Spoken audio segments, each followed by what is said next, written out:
What's good, what's good? I am your host, Jason J. Will Does It. And I got my guy, Mr. What will he be today?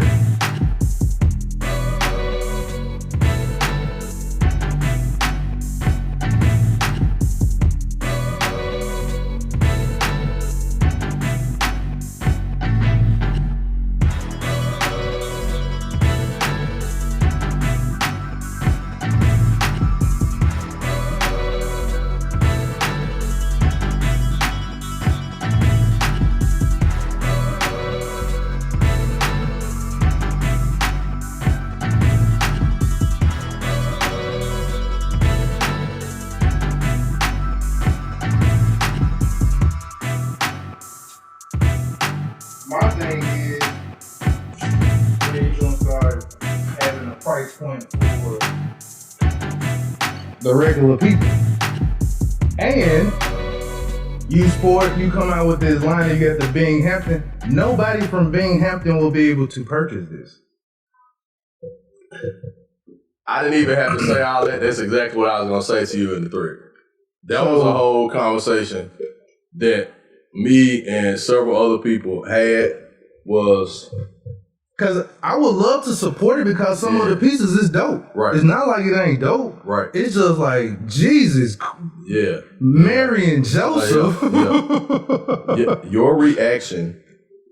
$1,300 just for the jacket, $1,500 for the pants. You spending like $3,500, $4,000 just for a two-piece jogging suit. Your reaction is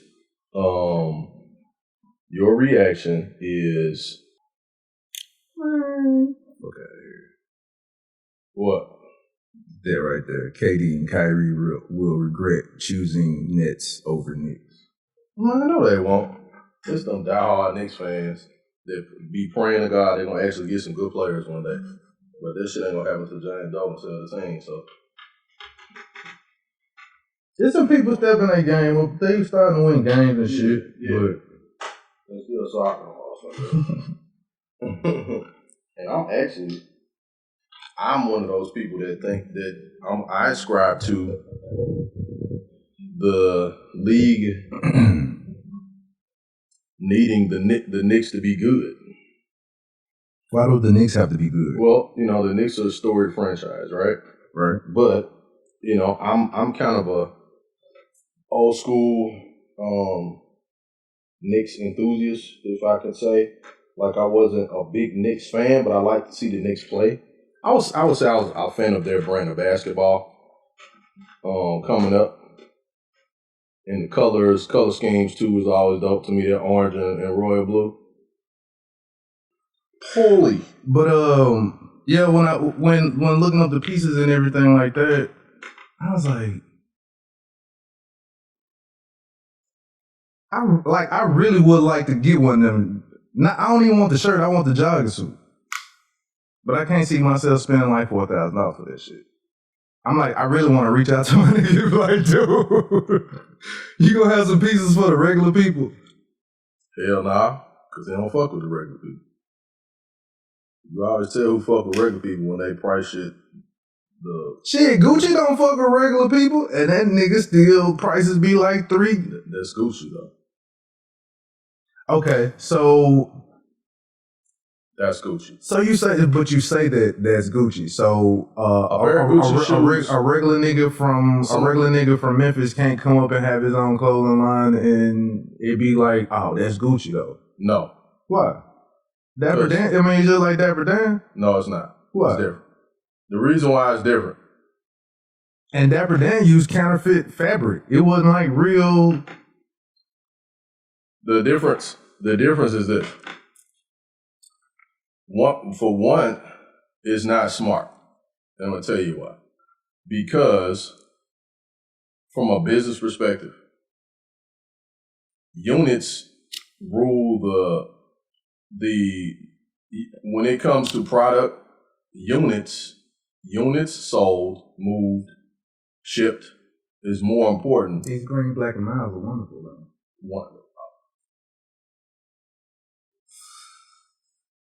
They're good. They're very good. They are. Units is what you want. Because see, when it comes down to it, even with Gucci though, like somebody can pay $450 for a pair of Gucci shoes, right? I don't know how much Gucci shoes really cost because I don't keep up with it, but let's say Gucci's are $450. There are more people. You know how much they cost. No, that price is spot on. I really was guessing. I really was. Because I'm not really into stuff like that. But I keep up with it from a business perspective of, like, I know what the markup is. And the markup is really in a situation like that when it comes to Gucci or Fendi or Dior or whatever, it's the name attached to it, right? Right. And the style. Really the style. Right. Brand. It's really the brand. Right. And so it's been around for so long, there's a level of brand loyalty to Gucci. Turn that light on. To Gucci, to whoever, right? Right. Not saying that a guy from Memphis or Detroit, Michigan, or whatever. That little switch right there. Down, right there. Nigga, you really go.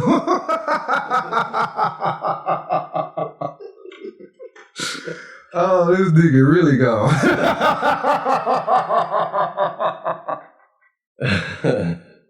Let's continue our conversation. So, oh shit. So, what I'm saying is, like and subscribe, people. We are the Alpha. I haven't gone into the. Yeah, we are. But yeah, you might as well. You. No, go ahead. Go ahead and drop it right quick, and we'll keep moving. I am your host, Jason JWILLDOESTV, and I got my guy, Ivan the Grizzly, still drinking these fucking Snapples. I see. This is Gatorade. That's Gatorade there. I'll just pour it in different. Got you. Ivan the Grizzly, what the great, and we are the Off on a Tangent podcast, episode. What's this? 82. 82. All right. 82, baby. And we are talking about, I don't know if we really want to say the name of the brand, but just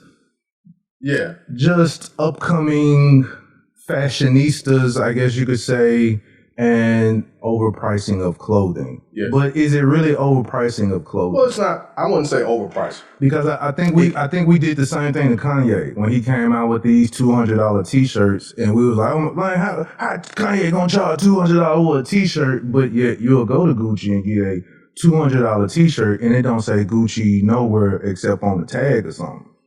But that's Kanye West though. And see, that's what I'm saying. That's Kanye West. But see, we do that to black people though. That's the bullshit. We should not. No. That's Kanye West. No. Because we shit. It's like shitting on their name like that. We don't shit on them. No, sir.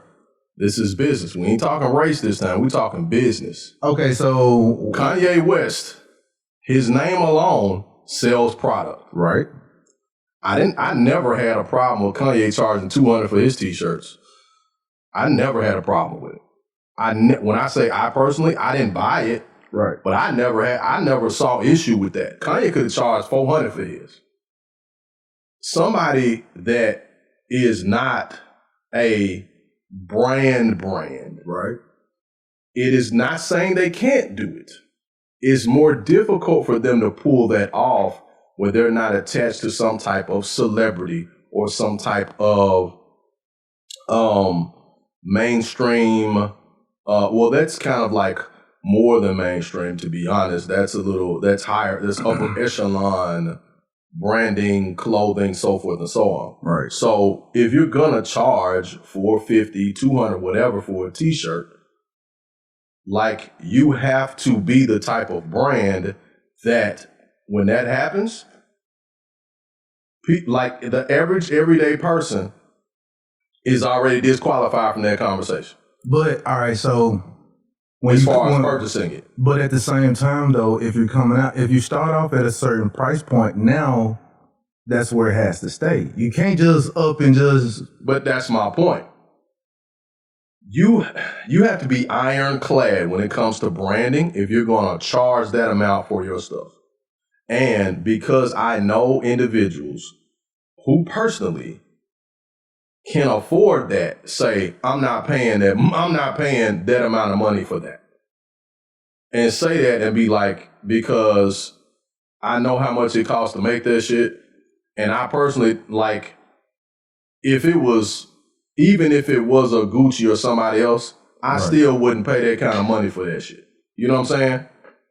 And they rock Gucci and rock whatever, like, but they were like I feel the confidence, and I'm not going down the brand, but I'm not paying that. Like when I saw, I'm not paying for that. I'm not paying that amount of money. I'm a regular Westwood nigga. I can't drop off for 4K for dude, like jogging suit. So when it comes down to it, right? But see, what I'm saying is like, all right, just like how Gucci is, the celebrities can pay the 4K. So when you see them wearing it, when you see the Dwayne Wade, you see Gabrielle Union, when you see Draymond Green and all them folks wearing it, it's like, man, I want to wear this attire. But check the gag out with that though.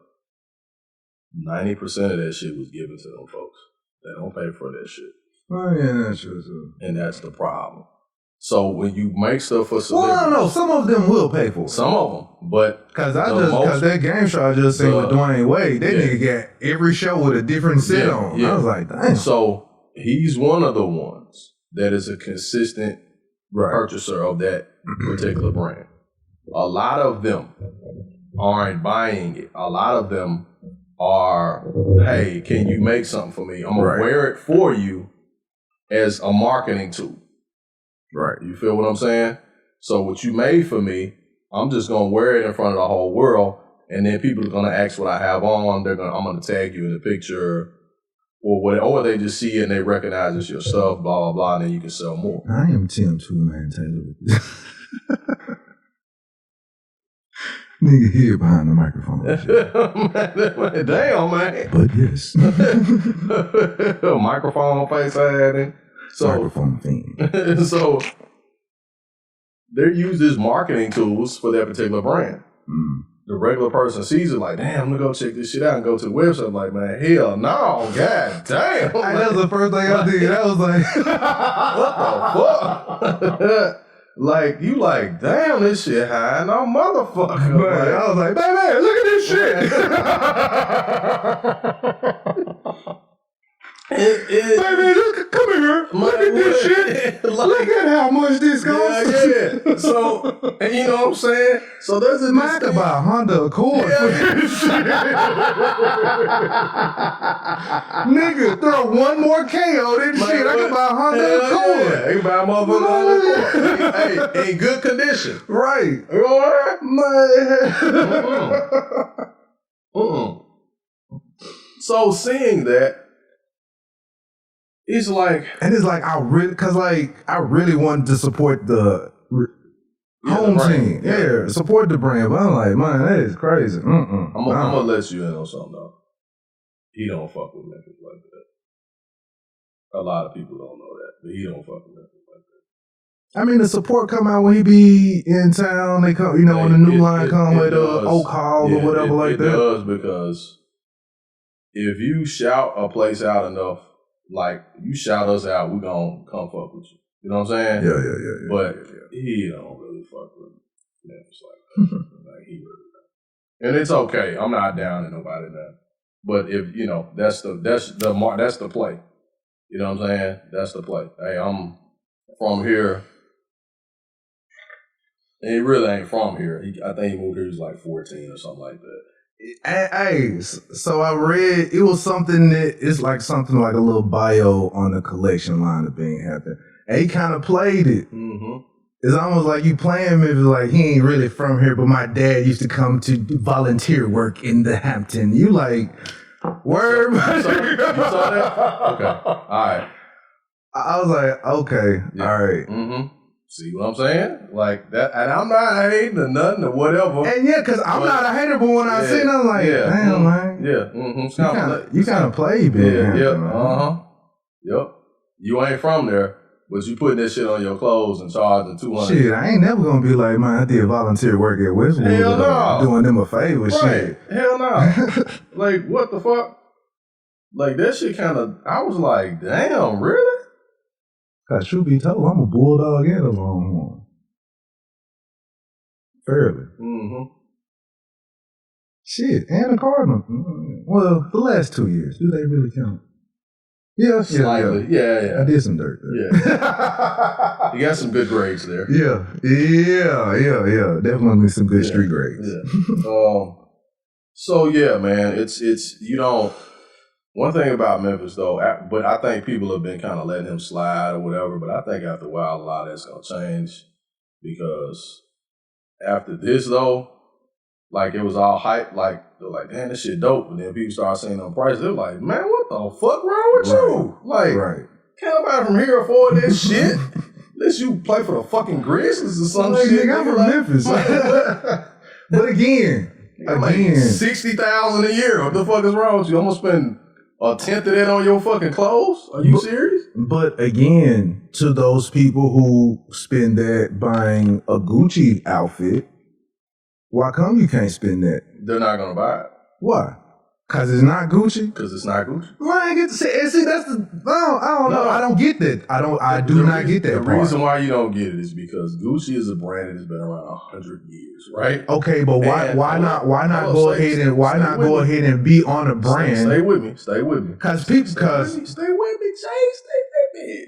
Cause Gucci had to be like I get it. I get it. But what I'm saying is that you have a period of time where, for instance, Dapper Dan copying Gucci's design is actually a big sale for Gucci. Because what Dapper Dan did real quick, as everybody knows, he copied the fabrics and he recreated Gucci stuff in New York, right? Right. Years and years later, Gucci says, damn, Dan been doing this thing. He's put some ideas out there that we could have never come up with. Now we're looking at what he has done creatively, and we need that kind of energy for us. So right. Call Dapper. They do a deal, right? So now Dapper Dan is a spokesperson for Gucci. He's getting paid for it, right? And I get that. Here's the thing. When people start copying your shit to the point, like when people start copying your shit, like that's when you know you kind of made it, so to speak. I'm not saying that this brand is not going there. But I'm saying for the right now, the reaction to the charge for that. And here's the other thing though. I've heard people say, damn, I would pay such and such price for a Tom Ford suit, other person's suit. His stuff, like I would like to pay that much for it, but the quality doesn't match. I've heard that as well. Like I've heard that the quality is like, okay, it's not on the same level as a cut and sewn Gucci or cut and sewn Tom Ford or whatever the case is. Because I don't buy the shit. I'm just saying that's what I've heard from people who can afford it, right? Right. And I've heard them say that specifically, like, man, I would love to buy it. However, I bought stuff before and the quality doesn't match the price that I'm being charged for. Yeah, you gotta be that. And it's got like, hell yeah. That fabric that's like cool. Hell yeah. It's gotta be that shit. So, with the... If you charge that price and it's like some Gildan t-shirt or something. I hate them Gildan shirts, man. I hate Gildan brand shirts, man. When a nigga be like, hey, man, support my shirt, and I see that Gildan tag, I'm like, I'm sorry, bro. Man, them shirt lazy as hell. That heavy, thick-ass shirt about to smother your whole body to death. Your whole body can't breathe or nothing. Man, you watch that jump, man, that motherfucker be like a crop top on your motherfucking ass. Man, that shit get shot in the mouth. I'm like, damn, man, this is a Gildan t-shirt. Man, you watch that jump feel like, you know, like when you nutting your sock. Cement sock wearing that. I'm like, man, I'm never getting a Gildan shirt ever again, man. I hate this shit, man. This hard, stiff ass. God damn, that man said it feel like when you nutted a sock. Oh my God, this is ridiculousness already. Oh man. So speaking of quality, you got to, man. If you gonna put a price tag on some shit like that, and you want Memphis folks to support you, Like they might go on and buy the shit. Right. Somebody is going to buy it. No lie. But when they get that shit and that shit don't match some of the other shit they got from some other brands, they gonna clown your motherfucking ass. Or they gonna be like, man, shit, I'm rocking it, but goddamn, this shit here feel rough on the motherfucker. Like, damn, I paid $3,600 for this shit. Like, goddamn, they gonna be mad motherfucker. You know what I'm saying? And so that's why you gotta be careful. Like, okay, charge it, but that shit better match with this other shit I got in my closet. I gotta see it in the store first. Yeah, I gotta see it in the store so I can feel it. Then it's like, yeah, feel that shit. But the word is that shit don't have no lining in it though. What? It don't have a lining in it. What do you mean? The tracksuit does not have a lining. I mean, polo ain't got no lining in it. No. A tracksuit, the neoprene tracksuits are supposed to have a lining in them, a thin lining. The motherfuckers ain't got no lining. It's just straight material. No bullshit. Now, he may have put one in these new ones, but the ones that has been out there ain't got no lining in them. Because niggas done said that shit. Oh, damn. You had the raw dog fabric. Nigga had that raw dog fabric on you. What? So, man, speaking of spending money, man, I've really been thinking about money this past weekend and, you know, pros and cons, ups and downs, economy, personal banking, all this shit, right? Right. Because I'm really trying to teach my kids, man, how to appreciate money, how to create, make, become alchemists of finance, right? How to create their own lane. Should you teach appreciation? Hell yeah. You can't do nothing without it. When you don't appreciate it, that's when your ass bullshit and spin and fuck off and all that type of shit. Well, I guess what I mean is focus more so on the creating money, because if you create money, the appreciation, it's not automatic. I know a lot of creators that got ideas that make a lot of money and they fuck off a lot of money too. They don't appreciate the creation. Cause they're alchemists, they're Midases. They can make like they can pop that shit, but they spend a lot and they don't manage what they get. You say they tricks or something. They trick up. I mean, people do. I mean, whether you do it in a strip club or you do it at you know, eating out every week, you tricking your shit going somewhere. Yeah. You know what I mean? So, you know, whether you a dude that has an addiction to barbecue or some shit and you got about $20 barbecue every your hot wing addiction. No, I don't have that anymore, sir. I'm delivered. I'm delivered. What?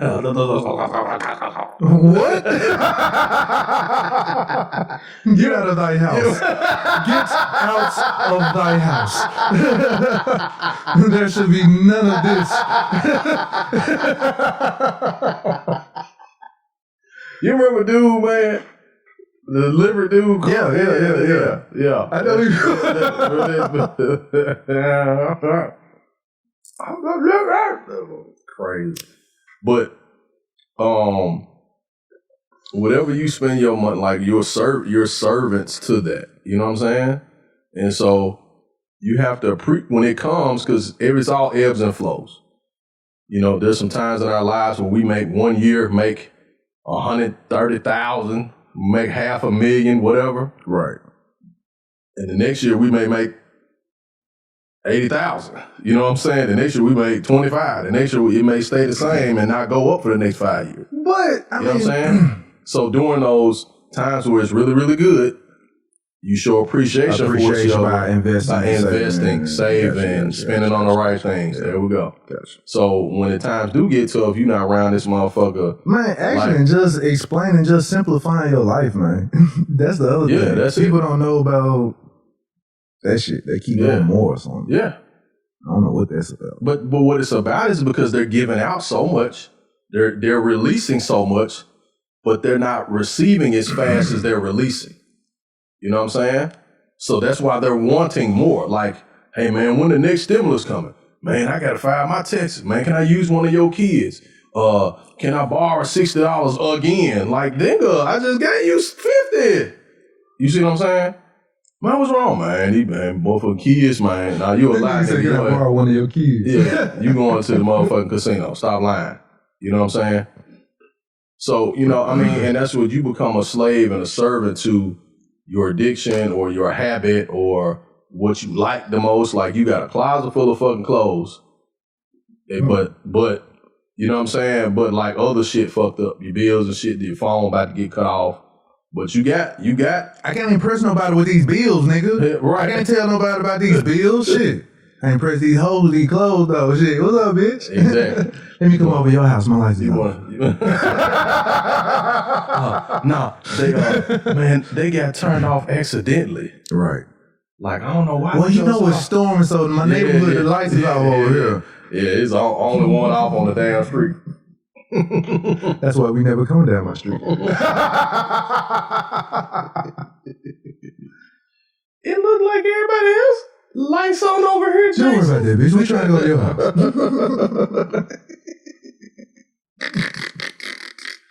They gonna call and get 12 extensions and shit. Done had $40,000 and they paid a dime on the light bill. Hey man, yeah. Well, never mind. I ain't gonna tell. I ain't gonna tell. I ain't gonna tell my little tricks of the trade. Oh, no, I don't tell you little tricks of the trade. The game is to be sold, not told, or some shit. I might put that on the Patreon or something. There you go. There you go. But what do you pay for? I'm just asking. Now you don't have to go into detail, but outside of bills like necessities, what are some things that you like to pay for? I pay for convenience. Gotcha. And I think like a lot of people like to be like a lot of times, like the further out east you paying, a lot of people are paying for that convenience to be closer to the malls and all of that type of stuff. They don't realize that. Right. Like, yep, they are. Mm-hmm. That's the reason why, like, your house, it might be, because, like, staying out in, I'll say, Cordova, Collierville, or Bartlett, you're, like, within 10 minutes of mall, all these gas stations, all these eateries, and all this other type of stuff. Doctor's office. The further away that you are, the cheaper it is. Yeah. Damn. Yeah, I get what you're saying. You're paying for convenience because when they sell those homes, they always say minutes from restaurant, minutes from schools, minutes from But people don't realize that your convenience now is just the shit you can get ordered to your house. So shit, I can stay for a little while. Right. So I'm willing to pay for like extra amounts on shipping. Right. Because you get it faster. Because I get it faster. So I'm willing to pay for convenience. So I've done that living close, because I used to stay in Hickory Hood. And I can't do being, because everybody's paying for convenience. Right. So it's congested as fuck. Yeah. Yeah. Everybody live in that area now. Yep. So it's like, man, fuck this. Jumperstown Parkway. Fuck this. Everybody out here. It's it's like a traffic jam every day someplace. Yep. Just from in that area. Not even from accident, just from going traffic, going to work. Just going to get something to eat. Just going out to eat. Yep. It's like being in Atlanta traffic. It's like in the residential. Dude, you know what's so stupid? Like, how is this possible? We ain't even on the expressway, but we got stop and go traffic. Dude, I've been to Atlanta a handful of times. Now, nobody shame me here, okay? I'm a Negro from Memphis who's only been to Atlanta like 3 times, all right? The last time I went, this is no lie, we get there at like 9:30, 10 o'clock. No, it's like 10:30 in the morning. It's like 10, we get there like 10:30 in the morning. It's traffic. It's traffic back up like it's traffic. 7:38 or like 4 p.m. I'm like, why is traffic so bad at 10:45? Nigga, and as soon as it dies down, it's traffic again. Yeah. Because everybody like getting off work between 3 and 6. So it's always traffic. Dude, I was like... The only time it's not really traffic is between that little window of 11 and 12. I mean... And it's still traffic then. It was 10:30 in the morning. And it was bumper to bumper traffic. I was like, okay, everybody should be at work by now, for the most part, people that go. And lunch don't start for another hour. But you gotta think, like, in Atlanta, Yeah. you got a whole lot of entrepreneurs. You got a lot so of them niggas moving and shaking too. Exactly. So that's what I didn't realize at that point in time. You know, T.I.'s one of his favorite phrases is... Then you got the dope boys. Exactly. So that's what T.I. said, like, you know, like, in Atlanta, baby, everybody moving. Everybody got a Phantom and everybody got an Audemars. Like, that shit ain't nothing. Shit, even the niggas that sell water. Hell yeah. They meet you when you stop on the expressway. Hey, nigga, you thirsty? Nigga, get the fuck away from me. Hell yeah. Water, $10. Yeah. What? What?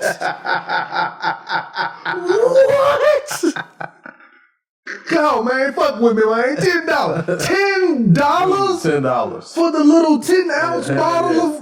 Hell yeah. Inflated like a motherfucker. And on a hot-ass day, some folks riding through there. Nigga, I'm swallowing my spit, bro. I go to the gas station in a minute.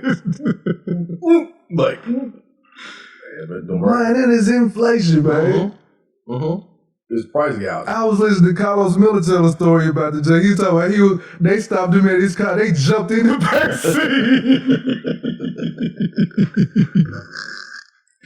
He said they jumped in the back seat. Ooh, what's this? I ain't never been in this before. Hey, can you run me up the street, bro? He like, nigga, I just got some water. Why's your other niggas opening up the door?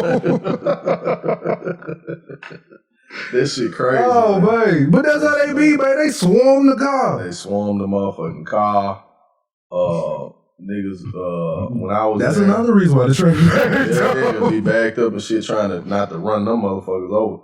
Then, like, the folks trying to wash my window and shit. I was like, hey, man, I'm good. Man, give me go. Come on, my boy. Come on, boy. I'm like, hey, man, I'm straight. Man, my boy, my guy, my boy, and all that other shit. I'm like, hey, man, hey, get your ass back, dog. Like, nah, my boy. Come on, man. You know what I'm saying? Like, get your ass back, man. Damn, bro, I'm straight.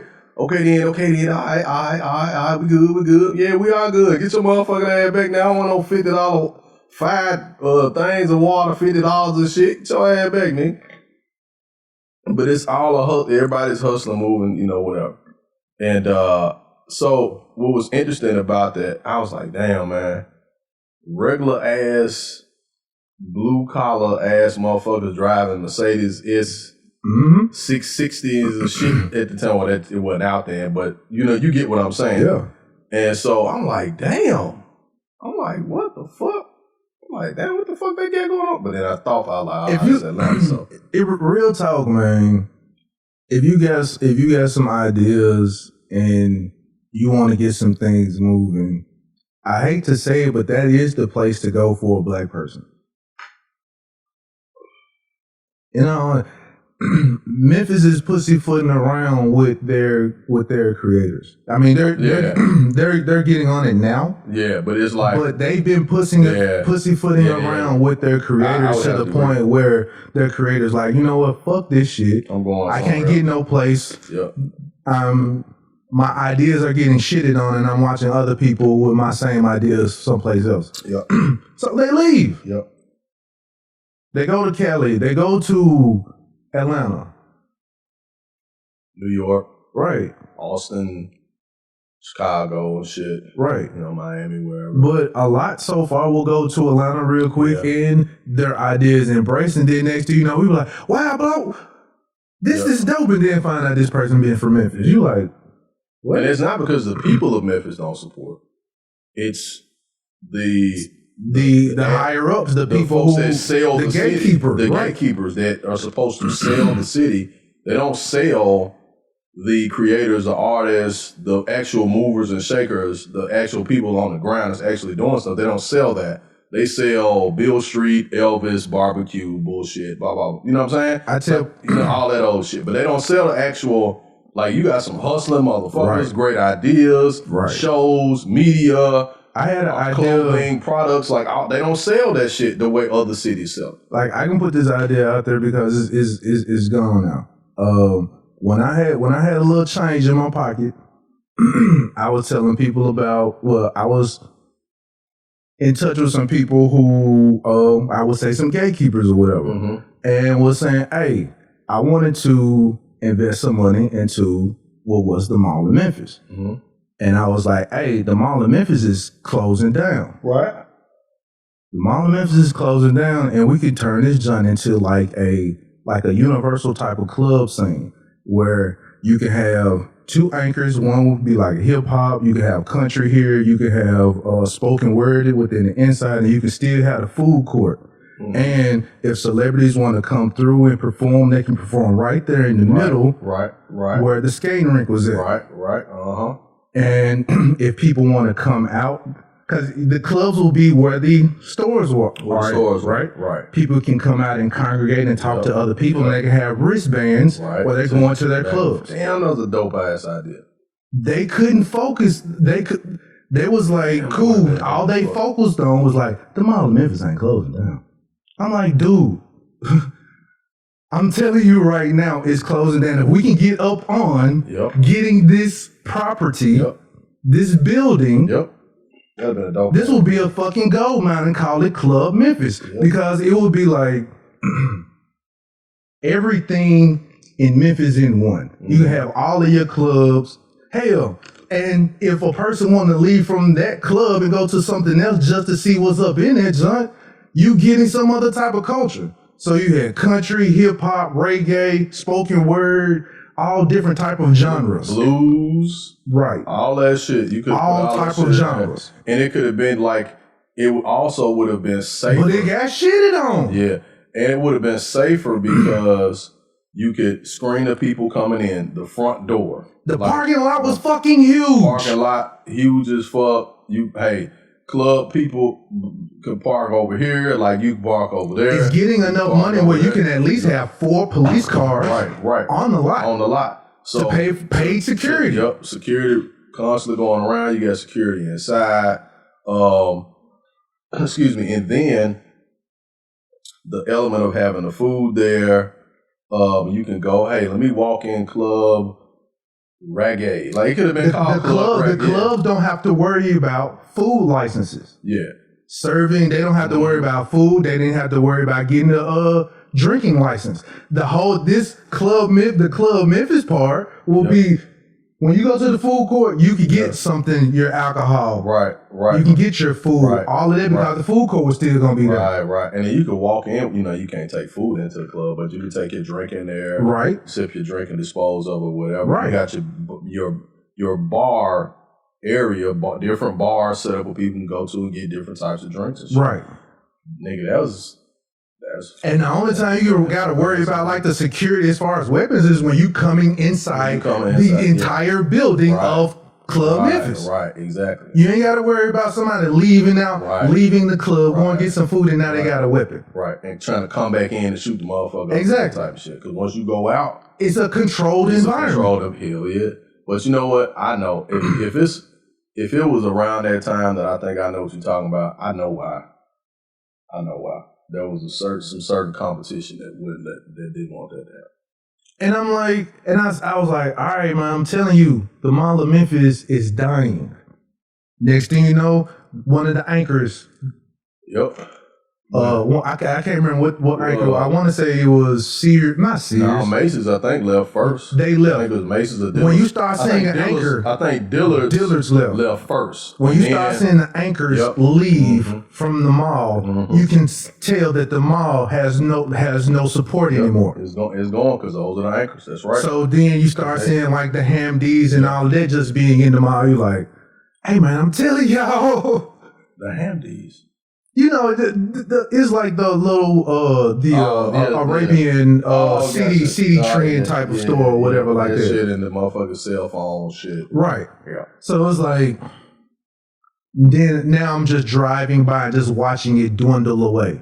Till now, it's just nothing right there. They tore it down. And the trucking company bought the property, I think. Somebody bought the property and put a trucking company on it. So you rather not making any money in a historical, because you could have still kept the logo still up on the building and everything. You didn't have to change shit. Yep. But the manicuring of the lot, that was it. made them motherfucker real nice, classy, upscale experiences in all different ones. Right. It's gonna pay for itself. Right. But you would rather it not make any money than to do business. Well, with here's the thing. Some niggas. When it comes down, so we're talking about competition. Instead of people being like, okay, let me go make a dope product, keep that shit, like that's a great idea, go on to do it. But I'm gonna focus on my dope product and what I'm doing. I ain't got to shit on what you got going on because a different crowd is gonna go to your events. So I'm gonna keep doing mine. What has happened over time, because people tend to think that Memphis is small. Memphis really ain't fucking small. It's not. Not at all. Like you could the gatekeepers wanted to be small. They wanted to look small. They wanted to look small, but this bitch ain't small. It's not. It's bigger than Atlanta, people. Dude, it's bigger than fucking Nashville. It's bigger than Atlanta. It's bigger than Charlotte. Like Metro Memphis equals Metro New York City. Yes. You know what I'm saying? And if you can, cause check this out, Jay. When I was staying in South Memphis, you been in Westwood. What is that drive like leaving fucking level 2 to go home? You feel what I'm saying? Like, think about that shit, dog. You half-ass drunk, or you're not drunk. That's why I said I'm trying to go home over to the beach house. Right. We're not going to my house, baby. Right. You trying? Where you stay at? Oh, I stay on Mount Moriah. Cool, let's go. Right. Because I ain't got to drive all the way home. You say, I stay in Westwood. By the time she get to Westwood, we're like, you know what? I'm just gonna I gotta go to work in the morning. He's like, damn. I'm gonna have to come over here this weekend. Nigga, it take you 47 minutes to get home. I'm gonna have to back a bag. Hell yeah, like shit. Yo. I mean, if I come all the way out there, like, damn, you stay in Mississippi. Shit. Oh, yeah. But what if we had a place where it was centralized, or in your area, there was a nice hangout spot, classy, whatever, or grocery store, or retail. Like, real talk. You know what I'm saying? There should be. Instead of trying to drive all the way to somewhere else to just go get basic shit. It doesn't make sense. The real talk, I would say, well, I guess they can't because it ain't that big. But that fucking maxi that they, whatever the fuck they trying to do over there, they need to tear that bitch down and put a Kroger right there. Or some other type of shit. Or some type of fresh market. Yeah, something like that. It would be, they will shop that fresh because market. Because a nigga have to travel, even if you go into a brand name supermarket, the closest one is like 20 minutes away. Mm-hmm. That you know gonna have certain stuff that you're looking for. Right. Yeah. Yeah.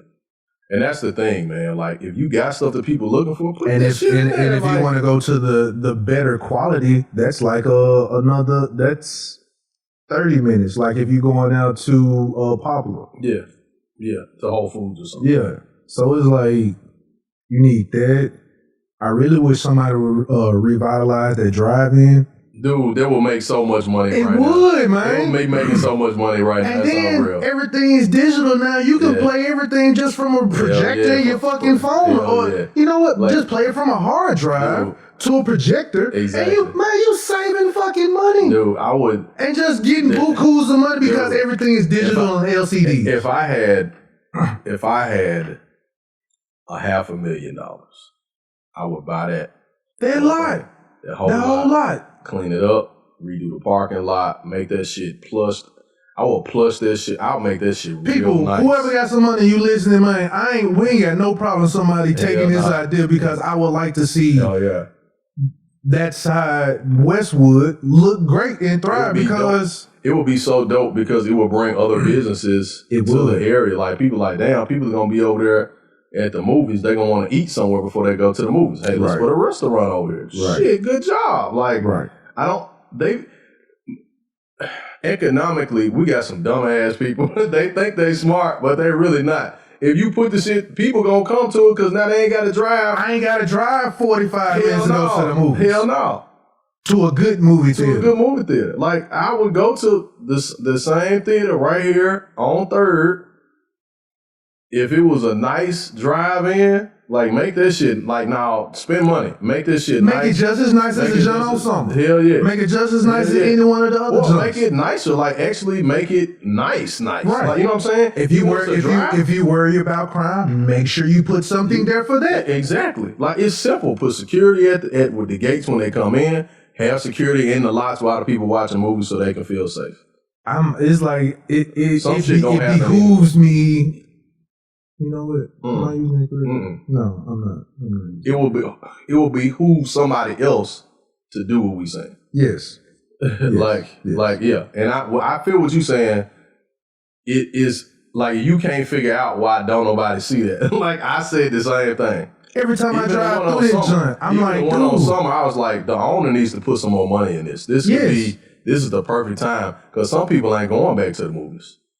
Some people are not going to go back. They're not going to go back to the movie theater. They're like, I'll be cool going to the movie, sitting in my car, watching from the big screen or whatever, like because you're at least you're getting out, you're spending more time with your family, and you ain't got to worry about niggas talking through the movie.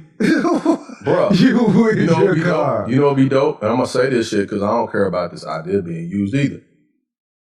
You could they could have Bluetooth speakers set up at different areas. And you put, just like how they used to have a speaker outside, they can have Bluetooth speakers set up in the place where you pull up, you take the speaker and put it inside your car. I think it's like that now. I think that's how it is on summer now. No, it's not like that. It's not? You still do the radio. Really? Yep, you still do the radio. Oh my goodness. Yep, you still do the radio. What the fuck? Yep, you still do the radio. See, that's what I'm saying. Catch up to the fucking times, man. Bro. Like, man. Because if you catch up to the times, you might spend more initially, but you gonna make front that shit back. But it's cheaper. Yep. It's gonna be cheaper, but you're gonna spend more on the setup first. But after that, like I said, catch up to the times, man. If I had about 500 G's, I would take that movie theater, I would clean it up, clean everything up, get somebody to write a design, get an architect to write it out and be like, okay, that little vacant lot right across the street is a perfect area for a restaurant right there. Yeah. I already has a lot. I would do both. Put a restaurant over there, nice ass restaurant, or like it could be like an Outback or some shit or whatever. You know what I'm saying? Nice whatever restaurant people go eat and go catch their movie. They drive right on over to their movies, whatever. Even do a deal and be like, hey, move in. That whole little shopping center right there. The whole little shopping center whole little shopping center. Like what used to be a strip club right there. Yeah. I would say, hey man, movie night, hey, pay for a dinner at the restaurant across the street. You get your movie for free. You know what I'm saying? And what people don't realize, if you go further up the street, that little shack, it used to be a skating rink. Mm-hmm. Open that jump back up and have man, you can make that into a bowling alley or turn it back into a skating rink. Yeah. Because of some fact, niggas want things to do and they ain't got nothing to do. They got nothing to do. And then you just put the proper security for your knuckleheads and folks who want to act outside. But other than that, people would love that shit. Like, they will come up from Mississippi and come through there. They on their way to the casino, they will go and come stop. You have something to do up and down Third Street. Exactly. It's silly, man. I don't understand it, man. I don't understand it. But I mean, we just talking about money. We just talking about. There's so many opportunities. But I would say this is the reason why people leave Memphis because the gatekeeper shit on niggas like that. In other cities, like they do the same thing in some other cities where they shit on the localities. Like, why you shitting on? You should be selling it. Like, I still don't know what's going on with South Brooklyn. Dude, I rolled past Southbrook the other day. Somebody keep telling me about it's a non-profit building. Okay, all right, if it's a non-profit building, put some shit in there for non-profit shit then. Exactly. I don't know why. Put a boxing gym in that shit. Non-profit. Dude, boxing gym, workout facility for elderly people, people with physical disabilities. Like, you want to do non-profit, that would be perfect. Like, but make it nice and make it secure. People will go in there and use it. Put a family workout facility in there. You know what I mean? With some motherfucking, machines in there. What's them bitches? What's that shit? Well, you know what? I I wouldn't say police. I would say private security. No, private security would be cool. Yeah. Private. I would say private security because make sure these niggas ain't gonna shoot nobody. Yeah. Private security. Yeah. But man, it's just so much that can be done in our area. Like when you ride by the three crosses when you going down the expressway, you know, they got that big. They got a big baseball field, soccer field, and all that other type of shit. Do you know when you ride through the Haven? Well, right there in between the Haven. I want to. Is it Illuminati? I can't remember what. There's a big ass baseball field with 3 fucking baseball fields that don't nobody fucking go to. I want to say like Levi Park. Is it Levi? I don't know. I think I know. It's over there off Reigns or something. Yep. You're right. Big ass fucking field. 3 diamonds. 3 baseball diamonds to play off of. That's a big ass field, dude. It's so much property in this city that's not being used. Empty buildings, commercial, like it's so much empty. Hey man, if you really love your hood, man, do something for your hood. Do something for it. If you really love your hood, like you say you do something for you. The niggas with money, especially. Yes. Like I talk shit.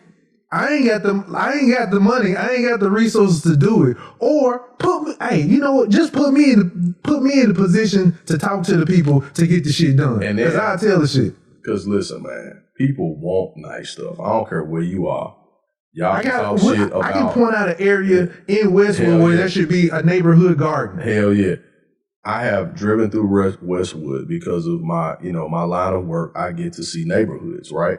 It's ridiculous. Dude, there's some nice fucking neighborhoods in this city with some nice ass houses that would shit on some houses that you would think, like, real talk. Because number one, they got land. That's first off. Check it out. It's an area off of Lamar and Quince, I believe, where turns into not Quince, no. Not Quince. I'm thinking the other street. It's Lamar. It's right there, not far from Lamar and Airways. It's not Orange Mound. It's I can't think of the name of the area. It's not Orange Mound though. It's over there like off Robin Hood, all of that over there. You know what I'm talking about? It's almost. There's the mound. No, it's not really. It's not really the mound. It's called something else. It's right on the like cusp of Orange Mound and Bethel Grove. And all of that kind of together. Would that be the Hampton? Binghamton? No, it's not Binghamton. Binghamton is Sam Cooper over there. Sam Cooper over there where Broad, First Baptist on Broad. That's Binghamton over there. Where I'm talking about is if you get off the expressway on Lamar, right there, not going all the way down to Airways, you get off at Lamar and you go straight through that light over there where the Memphis Light Gas and Water office is. You know what I'm talking about? Yeah. Some of those neighborhoods over there are some of the most fucking nicest neighborhoods I've ever seen. Like they keep they shit tight. Like yards on point, landscaping on point. The houses are like nice, have been kept up and all of that shit. Nice ass cars over there and shit.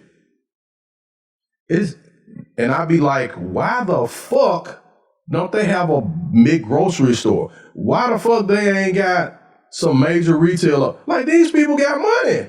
I don't know what has to, I don't know if it has to be like some type of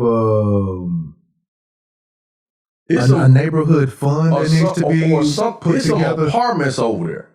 I swear to you, there's a sign that says do not park on the grass, park and parking. Like they strict about keeping they shit nice over there. It's a library over there. Like I was like, damn. If you set some guidelines and make sure them guidelines are set, hell yeah, niggas will abide by them shit. Because they do. I feel like they do it in Cordova. So why do you think that they won't do it? Do it. They do it everywhere. But it's like these owners of these properties don't give a fuck. Like, you got a property right down the street. Like, you got in Alsea. The houses still nice as fucking Alsea. You know what I'm saying? I would say that sometimes the people who may own these multi-family unit places automatically think, oh, okay, these people don't care about where they live anyway, so why should I? So why should I? And all I say is that that is true. But all it does take is one person to show within their neighborhood, and then somebody else is gonna start. You're like, you know what? Dude, that person picking up, I swear to you. And you might think, well, ain't nobody else doing it. Fuck them. Fuck them. Just go up there and pick up if you see a tire that's laying in the middle of man, pick this shit up, roll it out the way, or put it in, make sure it's next to the trash can or something shit like that. Somebody else gonna looking out the window and like, you know what? I need to go pick that shit up too. They sure will do it. Have you ever noticed? Perfect example. If you go out and cut your grass, I'll definitely say that. If you go out and cut your grass right now, you start cutting your grass at 7 o'clock at night.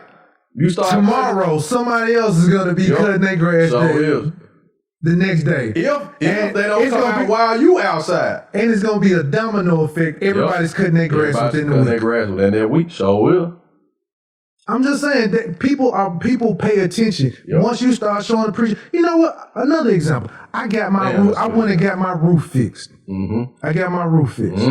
The very next week, my neighbor got her roof fixed. The week after that, I noticed that too. The week after that, them niggas over there got their roof fixed. I'm like, damn, all it took was me to get my shit fixed. You know what's so funny? Because I've seen and everybody had the money to get it fixed. So I was like, bet. So if you see somebody getting something done at their house, people will come out and look and be like, damn, or they'll be like, hey, what you getting done? Oh, man, I got to get my roof. I got a hole or blah, blah, blah. Right. Or like, damn, man. They see you out there in the yard putting some shit in the flower bed, cutting your grass, lining it up, cleaning up the trash on the curb.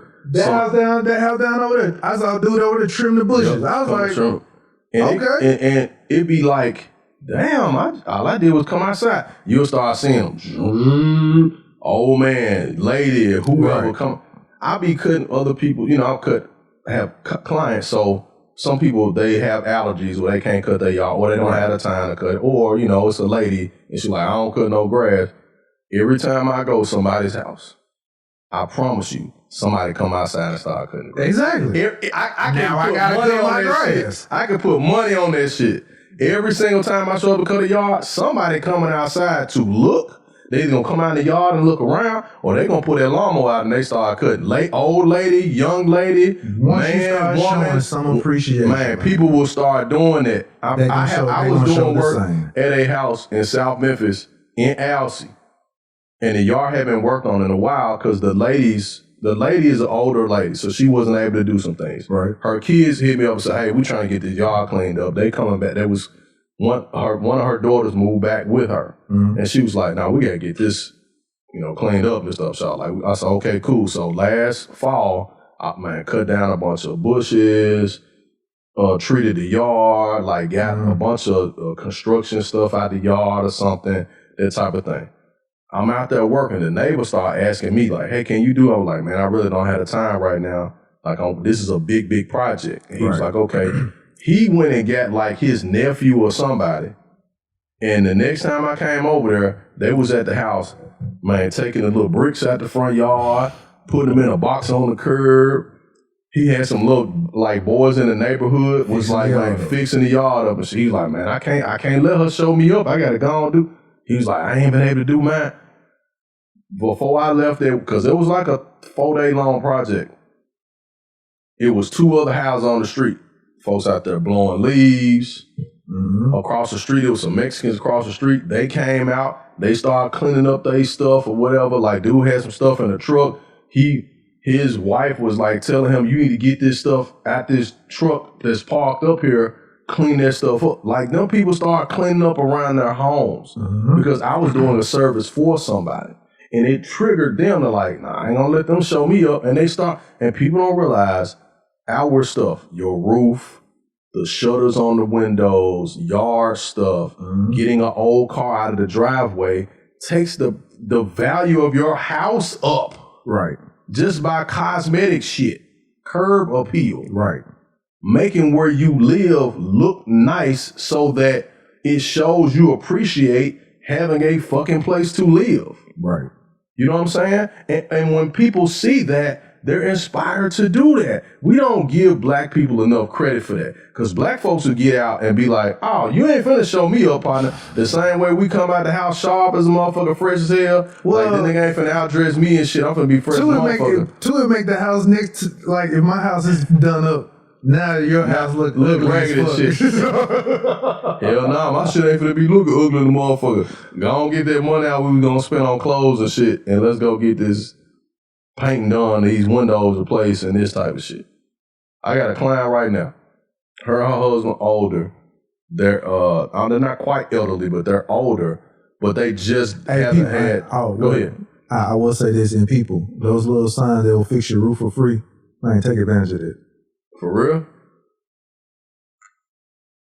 Better add some context to that. You know, there's some shysters out there with roof shit. They be like, oh, we'll fix for the free, and then it'd be 100,000 free. Because they have the sign where they usually they come around when there has really been like a bad storm or something like that, and they're like, hey, we'll come fix your roof for free, whatever. Usually they all they're doing is they do an estimate and just file with your insurance company, and they're just gonna do everything, and you don't ever have to come out of pocket. Yeah, with your insurance paying for that shit, you still gonna pay for it in the back end, though. You think so? No. It depends on your insurance company. I'll put it like that. It depends on your insurance company. Because some of them will get your ass on the back end. Like, man, there are people who like that, but it's a worthy investment. Yes, when done properly, getting your roof fixed. It'll definitely drive your value of a house up. Like, even before I got that, I was on the roof myself fixing and reshingling some shit on the roof. While I was up there, you hear people when they come up, drive, boom, boom, boom. Next thing you know, you hear somebody else fixing some shit. Yep. Man, I know a lady. All it takes is one people. That was like, hey, I had some shingles coming off, and I climbed my ass up there and fixed them. And she was like, damn. I almost fell off the She said her neighbor was like, you need me to get some mattresses and put out here just in case you fall off this motherfucker? She said a week later, he had some people at his house working on his roof. And that's the other thing. That's the other thing, how you know you need to get your roof fixed. If them shits ain't got no grip when you walking up that shit. For that wet newspaper for a roof. Shit, you on that roof like Scooby-Doo and Shaggy. Scopity.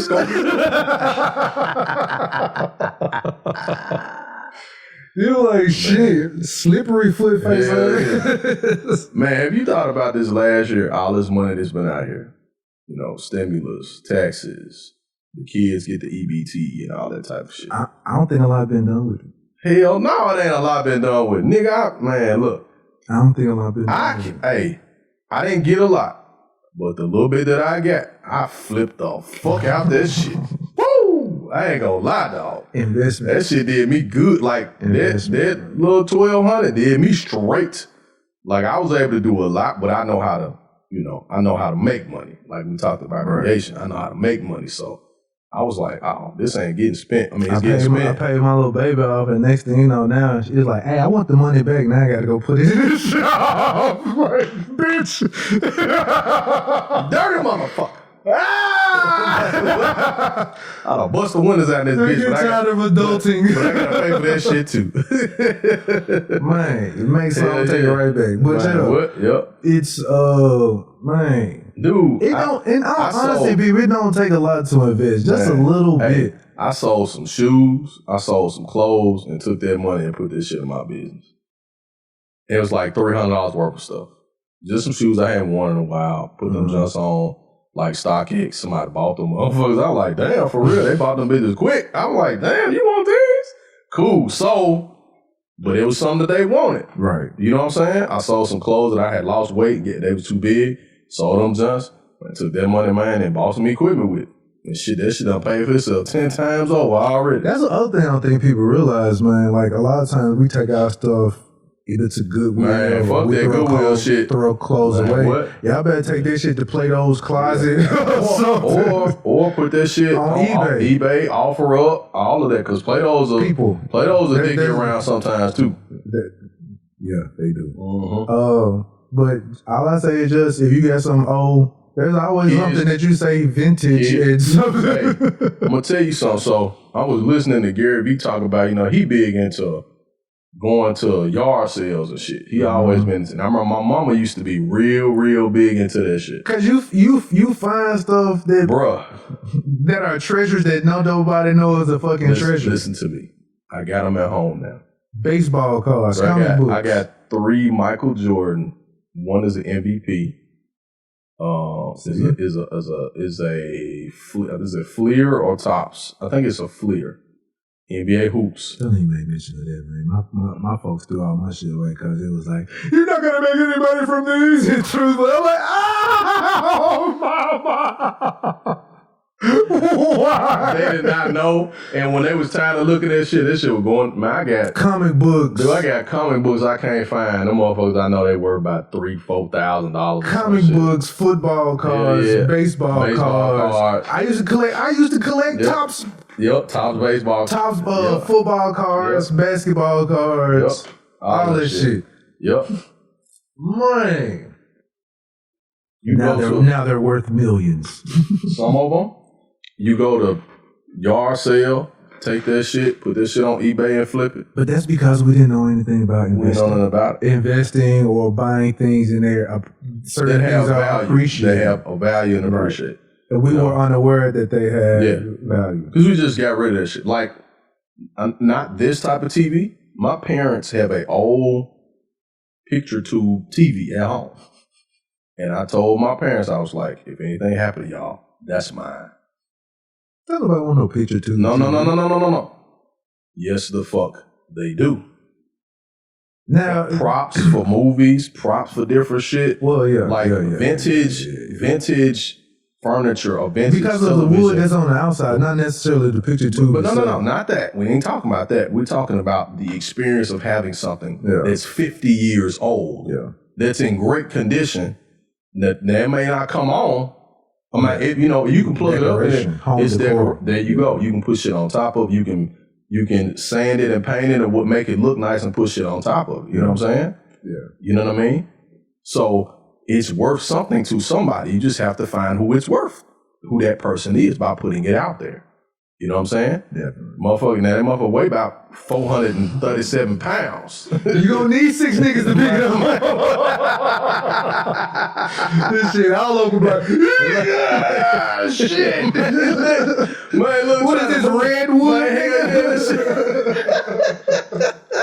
Petrified or man, what that shit? Hell yeah, you can't drill through this shit. You gotta put a grenade in that motherfucker. They grew the wood around the tube. They set that TV in front of a tree, nigga, and let that motherfucker, a tube in front of that bitch and let it sit there for 30 years. Right. Hell yeah. That shit, man, all that type of stuff, man, there's money like everywhere. Like there's literally money everywhere. And folks throw that shit in the garbage, throw old baseball cards in the garbage, throw old comic books and shit in the garbage. Like my dad was like, man, I used to read all these comic books. Like, man, my siblings threw my stuff in the trash, and I know some of the stuff would have been worth money. Like I got some old Spider-Man comic books at home right now that them bitches do not see the light of day. I don't even want to look the value. I looked the value up on one time, and it was worth like $400. I put that bitch right back up. Nope, you ain't going nowhere. You got them sleeves. You put them in the sleeves. In the sleeves. Yep, in the sleeves. I got baseball, basketball, football cards. A lot of them not worth, they're not worth much, but there's some in there. Like I got some Magic Johnson, some Larry Bird and shit in there. Like I know them just worth a couple of $100. Them MJ cards worth. You might not leave the studio, man. Damn, they not with me, ugly ass. They trying to rob me and shit, robbing ass. Ransom. Yeah, you are from Westwood, sir, so yeah, I would have expected to be robbed already by now. Remember I came to Westwood, man, one time hooping at the community center shit with my cousins. And I do not fucking know why the community center was open on a Sunday. Like, it's always open. So I thought we was in there on a Sunday hooping, balling and shit. Motherfucker was like, man, where you stay at? Shit, I don't think niggas go. Hell no, this was back in the day. Yeah. This was back in the day. Nigga like, man, I like them Jordans you got on. I said, shit, they mine, nigga. They finna stay on my motherfucking feet too. I said that shit real quick. His partner was like, man, we ain't finna take your shit, dog. I said, nigga, I know where I am, nigga. What you mean? I said, my cousin stay over there, bro. You might still have your shoes. You have some knots on there. Man, I said, hey, man, my cousin there right there. Hey, nah, man, you straight, man. We know who you are. I'm like, shit, yeah, you did, but the motherfucker look good to you. I know that shit. I told my cousin, like, this game, we got to go, man. They like, man, I'm not finna fuck with you over here, man. I'm like, yeah, but still, that nigga asked about it. That shit got me nervous, nigga. Gonna catch me outside, like, hey, man, your cousin said, come over here to the car. Hell no, nigga, I ain't coming over there. You got me fucked up, bro. Had my shit barefoot around this motherfucker. Trying to explain myself. I ain't got no shit. But well, do you fight over your shit? I mean, I wouldn't fight over it now. If motherfucker said, man, give me a motherfucking shoe. He probably got better shoes on than me anyway, so I probably wouldn't get robbed for my shoes these days. But back in the day, we fought over niggas stepping on that. Hell yeah, back in the day, it would have been a fight. Like, nigga, you ain't finna take, now if you take them, you had to take them motherfuckers out my cold ass feet. Like, we finna fight over these bitches, nigga. I cut grass for these fucking shoes. Don't say this shit, nigga, cause niggas do be dying over shoes. And shit. Back in the day, niggas stayed dying over shoes. I ain't finna down those shoes, man. Man, look. It was a nigga tried to jump me at school for my shit. You can get some other shoes. You can't get your right. Hell nah, you can't. But see, that's the thing. If a nigga was like, okay, man, we gonna fight for them it's one-on-one, then you just had to whip my ass. Come on, let's go. But it's 6, 7 niggas, and the nigga be like, damn, man, them shoes fresh as hell. Huh? What 6, 7 niggas gonna do with a pair of shoes, though? Why 6, 7 I know, they just need to back up. They need to back up. And I done seen nigga get his shit took up off him, but the nigga had a pistol. And bro was like, here, man, damn. I just bought these motherfuckers. Nigga, I don't give a fuck about you just bought these bitches. I just got them now. Man, what size is them? See, that's why I don't know, man. I ain't never been with, like, I like certain things, but I don't really like attention getting. Right. But see, remember back in the day, if you wore some Jordans, right, and you were in a place, let's say I'm in the 3rd grade, and I walked through Lamont Garden, which in the 3rd grade I walked through Lamont Garden a lot. But I was not fucking putting my brand new Jordans on walking through that bitch. I wasn't doing that. That's common sense. Some shit you just don't do. But people do that. But some people do that shit just to be like, oh, okay. Now, if you protect... Some people do it because they think it's G. Yeah. Nigga, it's dumb. Yeah. If you protect it, though, like how some folks was, that was a whole different ballgame. Which gonna fuck with them. Which I get that. But even then, you're still drawing attention to yourself. Not only are you drawing attention to yourself, it's like testing God. Mm-hmm. Why? You know what I'm saying? Just because you're protected, you're gonna do it because you're protected? Yeah. But it's like, hey, oh God, I know you'll protect me from anything. Let me ride without my seatbelt on going 95 miles an hour. You know what I'm saying? Like, that's some dumb shit. Right. So like, that's what I mean. That's what I mean by that. It's like just because you're protected or just because you know somebody got your back or whatever, right? That don't mean to do it still. Just like a motherfucker deciding to, because there are niggas who still gonna try you. You might still not come. You might not come back, but they still gonna retaliate. Yeah. It's like a motherfucker fuck out of here, in '98 gonna ride by Sheffield High School at 8:30 at night, rammed up and shit, and park his shit out there and get out and dance in front of his shit. And somebody bust you in the back of your motherfucker and drive off with your shit. You know what I'm saying? That's like pulling up. I don't understand when niggas go to the gas station, they pull up at the gas station, go get some chips and a drink and wonder why they car gone. Hell yeah. Man, what the fuck? All right, fool. All right. Okay. Look. I have a nice car and I be seeing niggas and I'm like, have you seen? Like the hood nigga in me be like, nigga, I can just take off of your shit right now. Have you seen niggas pull up in nice shit? Yes. and leave they shit running. Yes, that's what I mean. And get out and go in the motherfucking store for some blacks. Yes. And don't think that And don't think the nigga won't jump in your shit. I don't want to say, well, I got to say, man, because to bring context. I saw a nigga in the Haven at Monte's Market. Nigga pulled up in a nice, I can't think of the car, but he pulled up, left for running, bumping. He left the bump on and everything. Sunroof open. He should have put a sign that bitch said, "Steal me, please." Sunroof open. Dumbass.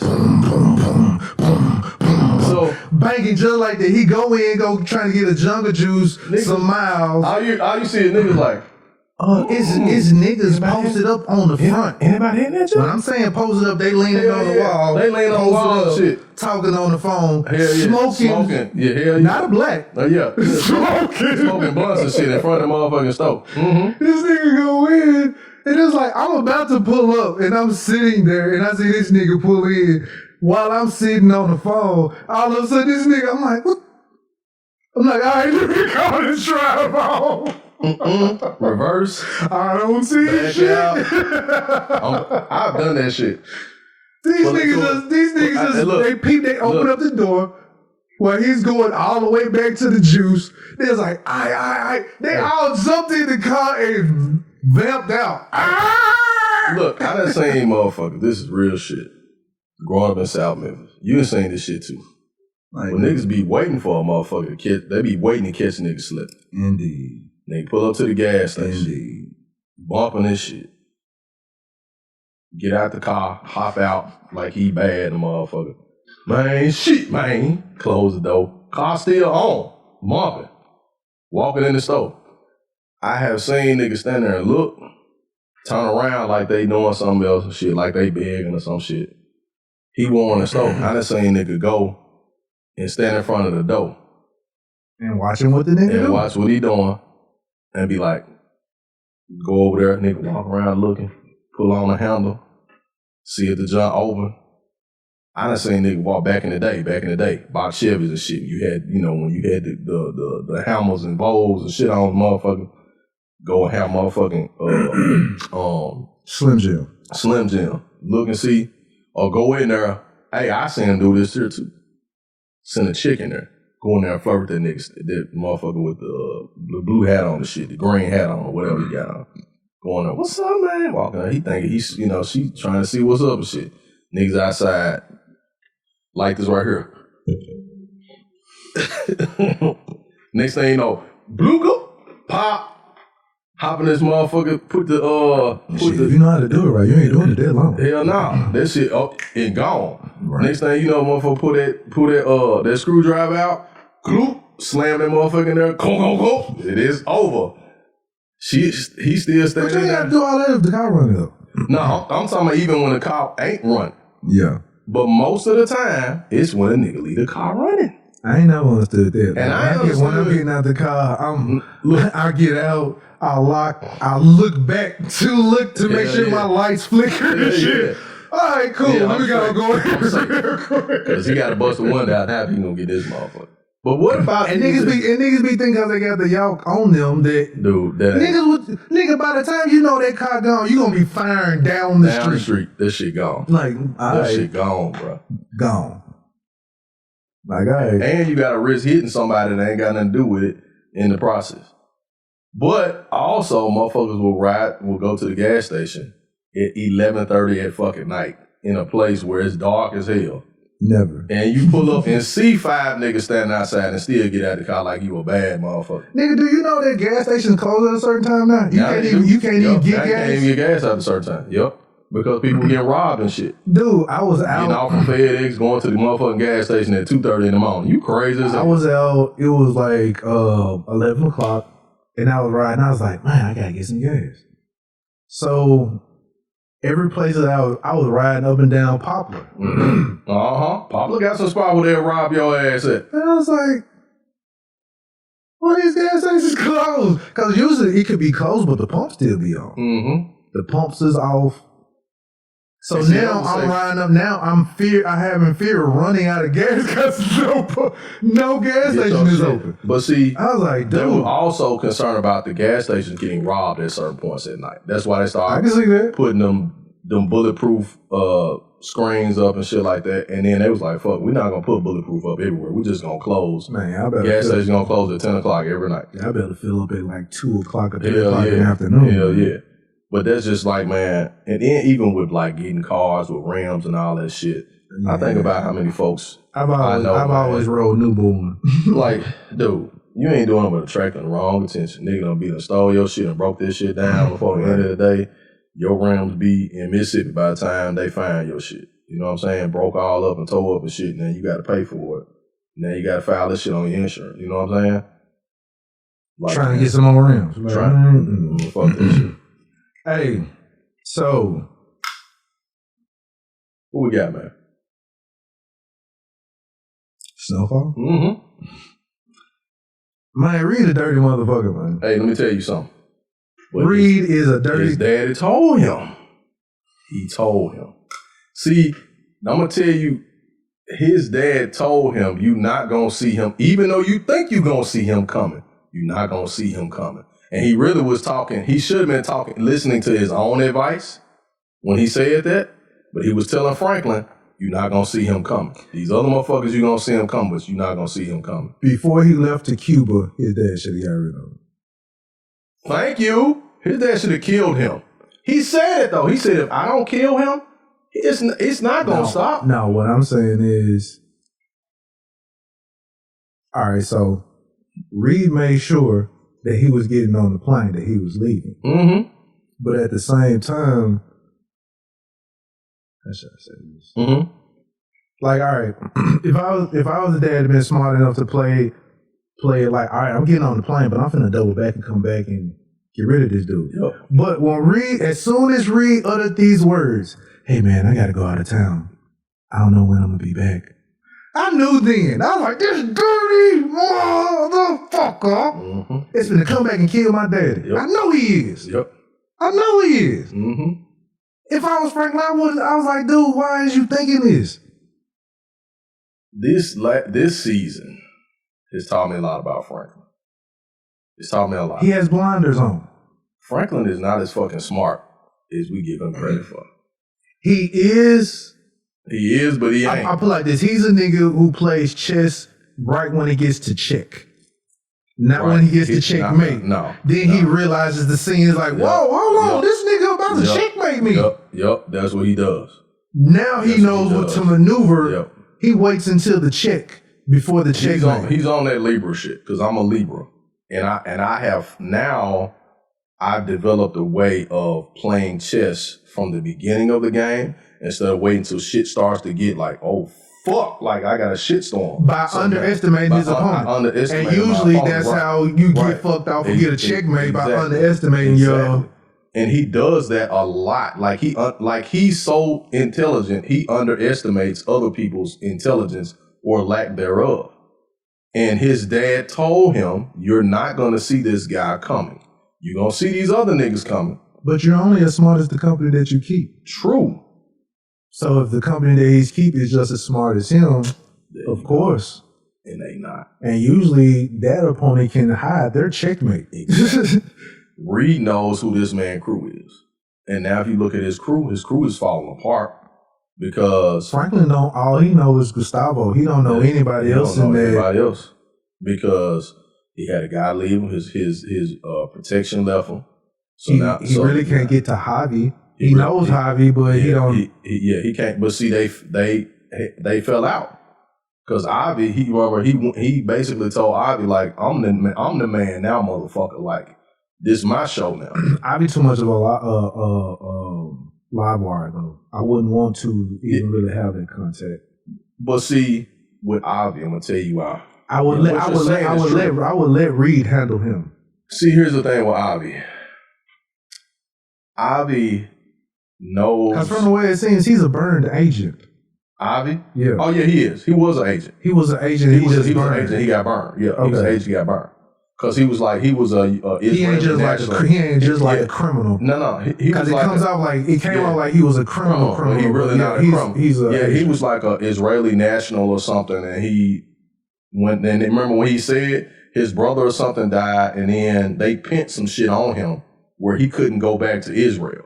You know what I'm saying? So basically, he was like, "Shit, I'm already in the game now." You know what I'm saying? Right. And he told Reed the same thing. He's like, they done with you. They not gonna fuck with you no more. You got a job right here. You already got all the context. You in the game now. Right. Motherfuckers know you. You in the game. Like, go on and live your days out in the game, basically. You know what I'm saying? Even though now I'm trying to, here it is. Amen. Here it is, though. So for y'all, this is a spoiler alert. For y'all who haven't seen it, you should have seen it by now. If you're a Snowfall fan, you've seen it. You can't trust the man. You can never fucking trust him, ever. Especially if you're a Black Panther. Hell yeah, the son of a Black Panther. Well, no, I'm talking about his dad. Oh yeah, but he didn't trust him. He told us like, I'm going to kill him. I gotta take him off the board because if I don't take him off the board, I wouldn't tell Reed where I was going. I wouldn't have said, "Hey, I'm going to Cuba." Yeah, that was kind of stupid. I wouldn't say, you know what I'm saying? If I did, I would have said Cuba and went to someplace else. Now, here's the thing with Cuba for them. That's where Assad Shakur went. It's where a lot of the Panthers went so they would go to jail, right? Yeah. But it wasn't the CIA or nothing was looking for them. You know what I'm saying?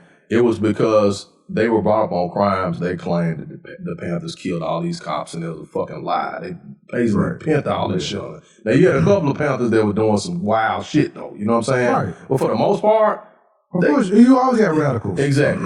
So a lot of them broke out of prison or they got out of custody and they went to Cuba because they have political asylum in Cuba.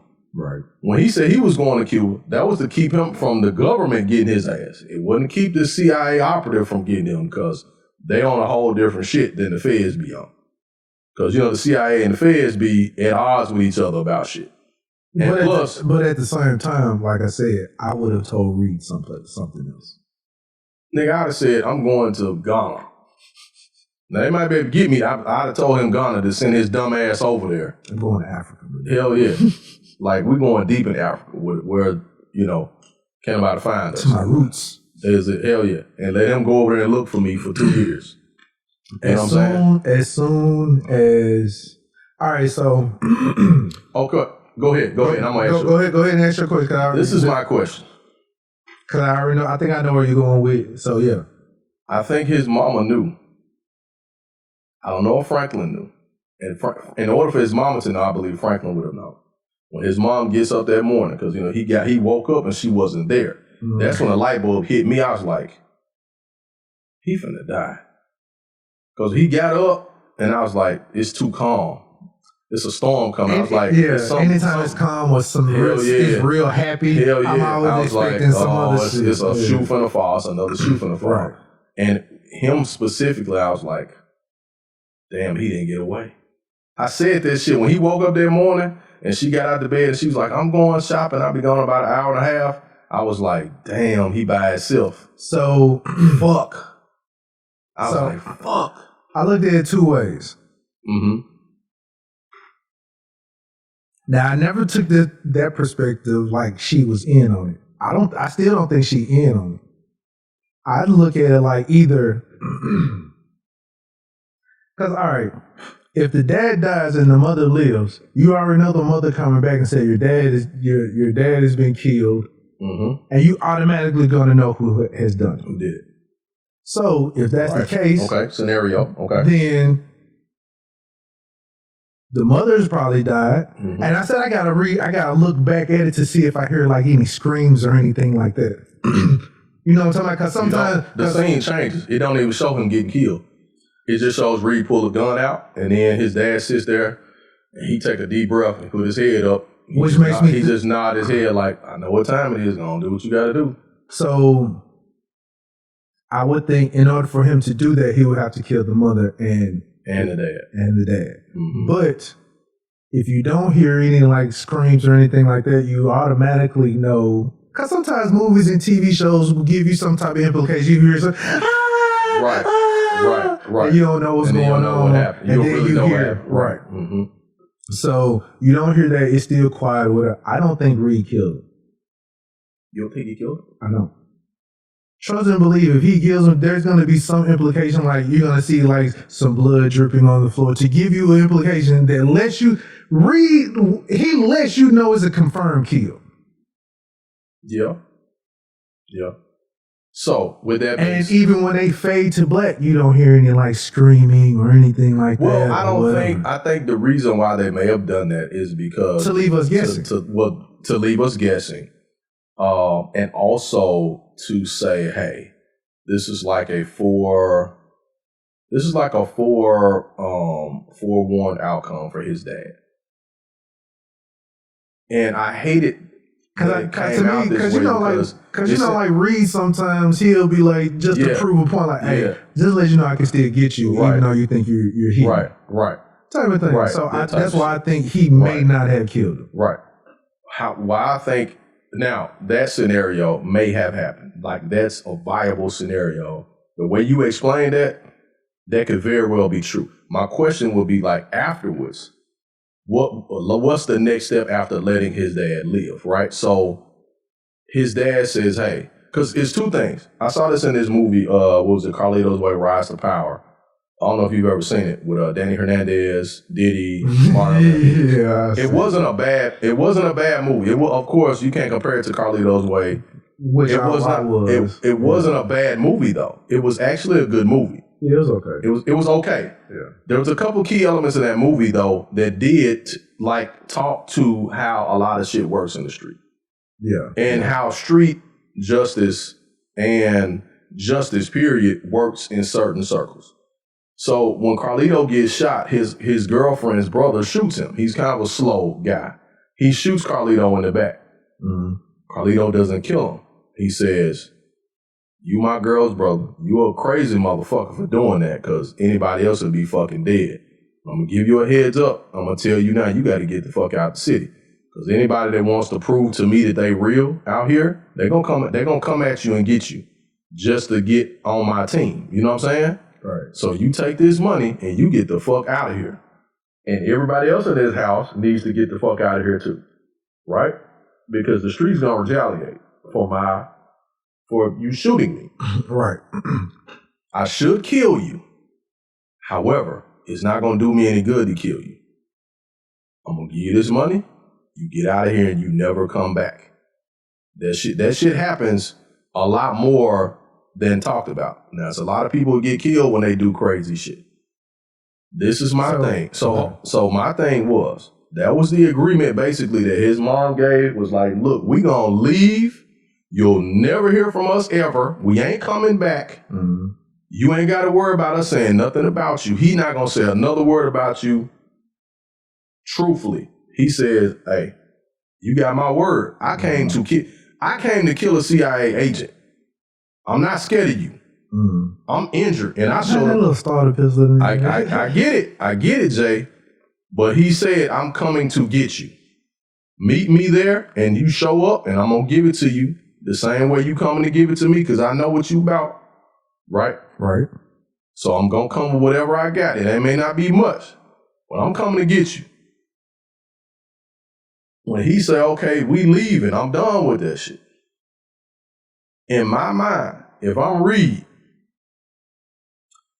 this dude could have got me a long time. He could already got me. But, hold up. But there's got to be a price. Something's got to be paid because you done already put me out there. You done already put my name out there. Now that shit, you can't go back on that. Franklin asked him a question when they was all at the standoff. Hey, is this who you really are? And he sat there and looked at him. Real talk, Reed wanted to shoot all three of them. He wanted to kill all three of them. I ain't gonna say all three of them, but I know he probably wanted to shoot the mother. Because to me, he could have just shot the mother and the dad and just be like, hey. He could have killed all three of them. He wasn't gonna have enough time to kill Franklin. Maybe Franklin was gonna get it off. Franklin was gonna get the drop on him. Because Franklin saw him reach for that. He saw that when he pulled up and it clicked to him like, wait a minute, I know this motherfucker ain't armed. So this dude's a trained killer. So he didn't show up with just his hands up. I know better. So when he pulled that pistol, I was like, hey, is this who you really are? Now, here's the question though. Franklin should have been asking himself that question. Is this who you really are? Now, remember when Andre was doing it in the same type of scenario? Andre was putting him out there. You a drug dealer motherfucker and you ruining our communities. I'm gonna catch you and I'm gonna put you in prison and I'm gonna let everybody know you ain't shit. He goes to Andre's house and say, hey man, look, I know you know me. I know you know what I got going on. I'm gonna give you a chance to get the fuck out of here. I don't wanna kill you. Take this money, get the fuck out of LA, and don't you ever come back again. He gave him the option. And Andre was like, nah, man, fuck you. Like, you know what I mean? Yeah, blah, blah. And he blew his motherfucking brains out across the that motherfucking table. Franklin still think he need Reed, though. That's the only reason why. That's the problem. That's the only thing. That's the problem. He thinks he needs Reed because of their relationship, too. And Reed knows shit that this new guy ain't gonna know. You know what I'm saying? And Reed tells like, hey, you gonna have a new operative soon. I ain't worried about the new guy. I still got Gustavo. But hold up. Reed is the mastermind. Reed I'm a mastermind too. But not on his level. They're not on the same level. They're on the same level as far as being in the shit together. But you cannot control Reed. That's my point. That's what I'm saying. He don't have to drop on Reed. Reed got to drop on everybody because he got the U.S. government behind him. So even if he do get pulled in, like they take him off the case, right? He still got access points to everything. He know all the plugs. He know where to get the guns from. He know where to get the dope from. He know who gonna sell the dope. He know where the gun's going. You see what I'm saying?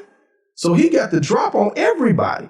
Now, his dad says, hey, they ain't gonna want to have shit to do with him after this. They're gonna get rid of his motherfucking ass after this shit. That's what I'm saying. So they're gonna get rid of him because that's what they gonna do to him. Even if he live, they gonna make him basically go into hiding for the rest of his life, where he ain't gonna function as a human being, basically. So they're either gonna get rid of him that way, or they're gonna take him out. We need to go and get him off the board. His dad was right. Now, my second initial reaction was, damn, did Franklin know he was gonna go kill him? Cause his mama left, she left like right on time. So did Franklin know that that's what was going to happen?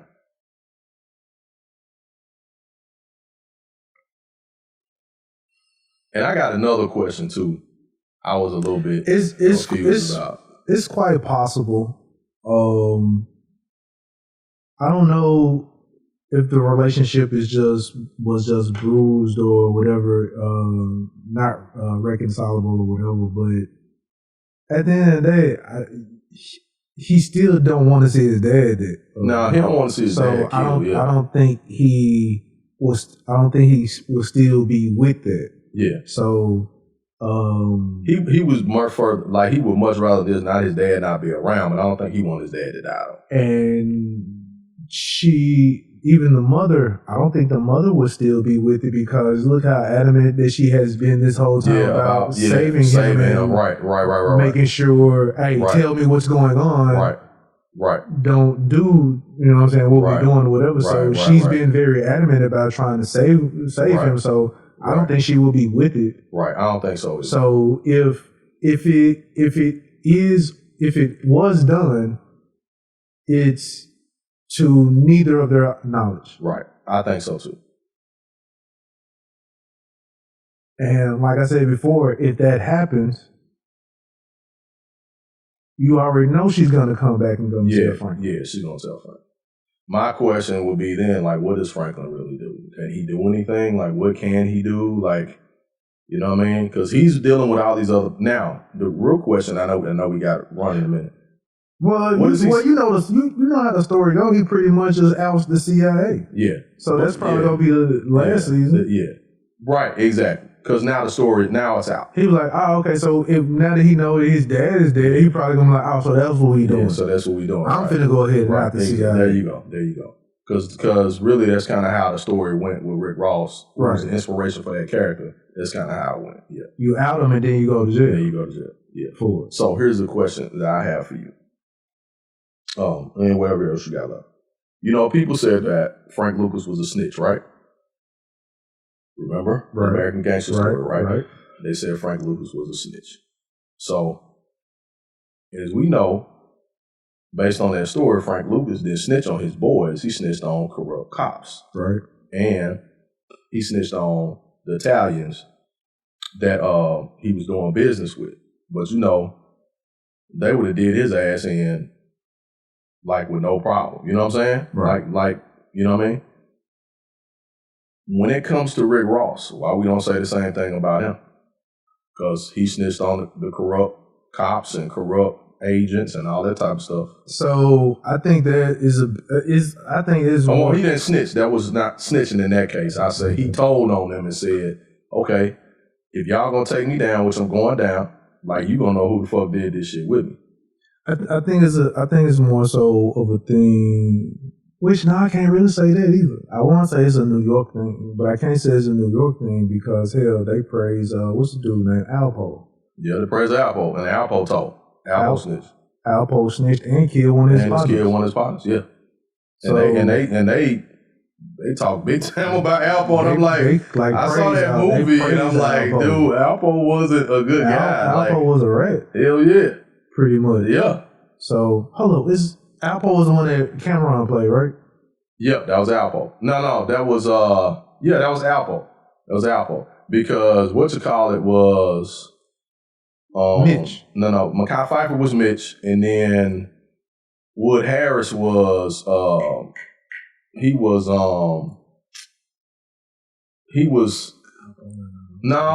wasn't Cameron's character because Cameron, he didn't tell. Remember? When they went to him, they was like, man, what happened? He was like, nah, I'm taking these charges myself. That's what I'm talking about. But he didn't tell, but he killed his partner and stole the money. Yeah, he killed his partner and stole the money. Yeah, he did do that shit, which was dirty as fuck. Yeah.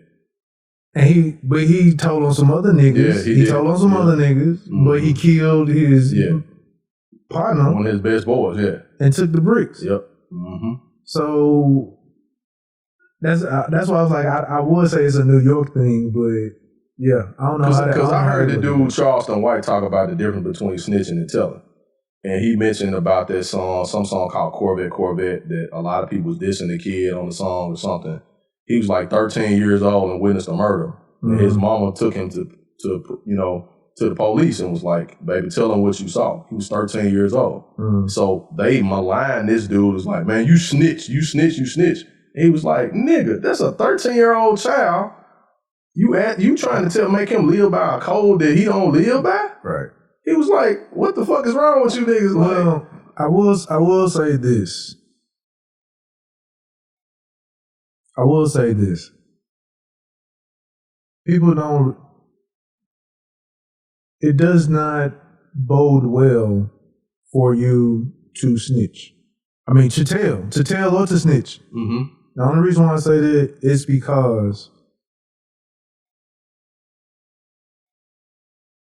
how should I say? Once you become a cooperating witness or cooperating whatever, mm-hmm. you are a black cloud over your head, basically. Not only that, but the government will use that to hold you out. Or police you, like turn you into a police, basically. So that's the only reason why it's never good really to. And if you on the flip side, if you look at how the government views snitching and telling, that's fucking treason. Yeah. Which is the death penalty. Yeah. So if you look at it how they look at it, why would you? Well, here's the thing. Do your job, nigga. Shit, find out for yourself. Here's the thing.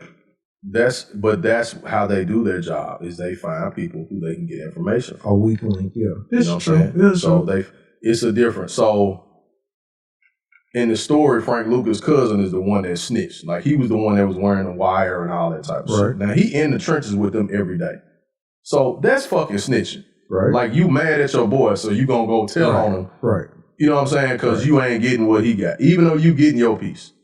If a person in the community sees people selling drugs and they call the police, right? I don't want drugs being sold in my community, right? I don't want to get robbed. Like, I know who fucking robbed me last night. I'm going to call the police and say, this the motherfucker that robbed me. Right. Somebody breaking your fucking house and you got an idea, you going to call the police. You know what I'm saying? You gonna call the fucking police. But the reason why niggas don't call the police, because for one, they don't trust the police. The second thing is, for two, shit, when they come on the scene, you are suspect number one. You a suspect. Like, dude, I called you y'all. a suspect as well. Like now, you gonna start asking me about the fuck I've been doing. Nigga, my shit got broken in. Can I see your ID? What you need ID for? For what? I just called you. Exactly. So that's now you running my driver's license. Shit. So hey, we're gonna get a 3-for-1 over here. This nigga got warrants. What the fuck? That's why you talk to them through the door. Yes. A nigga in a green jumpsuit with some blue shoes on. Can we come in? No. Nope, I'm good. We're just gonna step in now. You stay on the porch is fine. This house mine. Right. Yeah, ain't nothing. You ain't got no judge send your warrant over here. You ain't come to investigate. I ain't on the investigation. I'm telling you about some shit happened. Motherfucker blew a grenade up in my yard yesterday. I need to know who the fuck did it to get this yard fixed. Can we come in? Like, nah, I'll step outside for a few. Hell yeah. On my porch. But I seen my dad do that. Police come to the house. Make sure you close the door right behind you when you're going out the door. He go to the door. He just back in the day. Police come for whatever reason. Hey, we heard some gunshots in the neighborhood. We just come check to see if everybody out. Everybody cool. Somebody can help y'all with, officer? Step out and pull the door behind him. He'll do it every time. And you can see them like trying to look around and shit. Like, nah, ain't shit in here. We ain't hiding shit, but you ain't finna look in here and see what's going on and find some shit that you got in your motherfucking pocket. You know what I'm saying? So I get that. I get exactly what you're saying. And in the situation with Franklin, his dad, basically, you know what? This is what it was for Reed. I'm going to tell you why.